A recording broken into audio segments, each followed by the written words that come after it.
анам айттылым саған сенем. Мама қолдан келеді жасай берем, ал қалған алладан тілем. Тіпті әлем қарсы тұрса да досым, сен қасымда бол, сол да жетеді. Ақ пен қара өмір жолында жар бола көр жаратқан ием, жар бола көр жаратқан ием, жар бола көр жаратқан ием, жар бола көр жаратқан ием.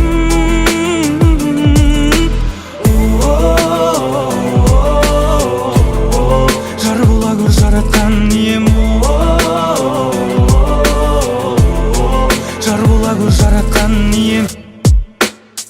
Адам боп қалу, өмірде өз орныңды табу. Қайтесің алып, жаман емес жақсысын алып. Балалық кезге барып, бақыттың кілтін тауып. Сағынам сол кездерді үніммен әуенге салып. Жақсы болсаң сүйрейсің анаңның басын төрге, барынша қызмет қыл, берілген бұл өмірде. Дәл өзіңдей анашым, ғашық балаң өнерге. Әке жайлы айтпаймын, қозғамаймын өлеңде. Жар бола көр жаратқан ием,